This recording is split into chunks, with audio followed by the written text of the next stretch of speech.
Hello mga friends, dahil medyo bored tayo ngayon, it's too cold to go outside at saka may snowstorm, gawa na lang tayo ng muffins. Pero itong muffins na to ay a little bit healthier guys sa mga ginagawa nating muffins noon kasi this is gonna be a lot of protein and also very nutritious kasi ang ihahalo natin sa ating muffin, I'm using spinach or malunggay. Pwede pag meron kang malunggay, you can use malunggay or any greens that you want. We have bell peppers right here, the red one, and I'm putting a little bit of ham. And ito yung batter natin na mixture ng cottage cheese, mozzarella cheese, eggs, flour, at saka kunting butter. So yun yung ating halo sa ating cupcakes. So ito lang siya, very simple lang ha. Nakita ko to, the original recipe is na nakita ko lang siya sa social media. Kaya isipan ko na masarap yun ha, at saka healthy. So ito tayo ngayon gagawin natin. Okay, kukupihan ko yung ginawa niya. Pero I did a little bit of twist sa recipe na nakita ko sa social media. I added more stuff in it kesa doon sa nakita ko. We shall see kung anong maging resulta nito. So ito, I already washed my hands. Minamaliit ko itong spinach. I sliced the spinach in small pieces. Gusto ko maraming gulay. Diba? Masarap ito pag may kape. Hindi ako uminom ng kape, kaya ano na lang, sa tea.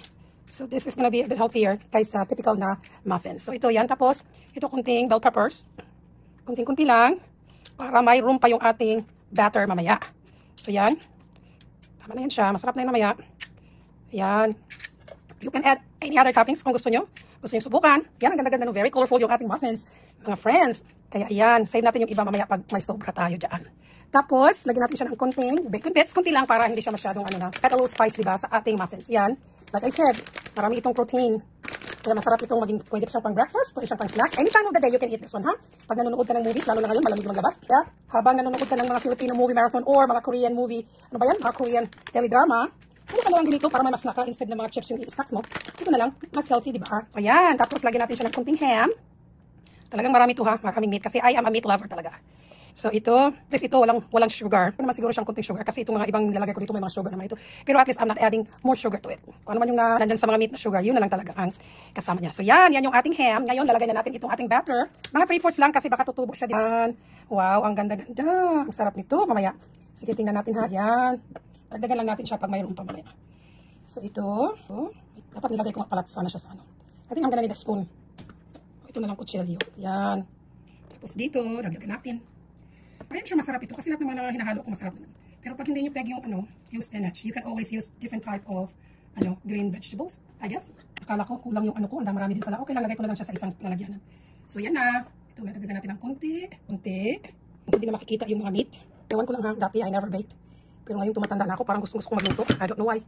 Siguro kasi ang mahal pag lumalabas ka pa, doon ka pa kakain, di ba? At least dito sa bahay, you can decide kung ano yung mga ingredients na ilalagay mo na trip mo, kaysa lalabas ka pa, di ba? Lalo na ngayon, malamig na ako. Ay, masyado akong lagan ha.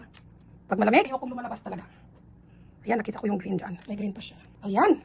O, ito ready na to ha. Bake nyo lang ng 350 for about 35 minutes. So, tingnan natin siya mamaya. Pero, yung kanina, yung nakita ko, hindi naglagay ng cheese sa ibabaw. Ito, lagyan ko na lang din siya ng cheese. Kunti lang. Pang paganda lang. Cheddar, shredded cheese. Kahit kunti lang sa ibabaw. Para naman kaganda itong ating muffin. Ganyan lang kaliit. O, yan. Nako, ang sarap siguro nito mamaya ha. Pagkatapos na. Yan, kunting cheese. Lalo na ako, hindi ako hiyang sa cheese. Kaya, ito na lang muna. Kunti-kunti lang. Pangdagdag sa sarap. So yan, di ba? Ang sarap. Ang sarap tingnan. Kaya yan na. Sige, lagyan na natin to sa oven. So kung gusto yung mas crunchy siya or mas dry, 35. Pero pag hindi, gusto yung soft na moist, 30 minutes. Or depende na sa inyo yan. Ayan, lagyan natin siya ng mas medyo malaki na pan. Dagdag tayo ng hot water. Para siyang may steam siya mamaya pag naluluto. Yan o. Nakita niyo yung hot water?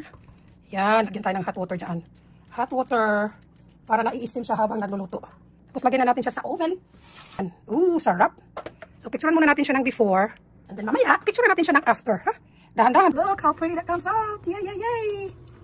Ito na mga friends, ang finished product natin. Ayan, palamigin muna siguro siya para hindi siya maano. Maya-maya ko na siya tikman ha. Parang sarap pa. Wow, in fairness, ang ganda-ganda at ang sarap pa.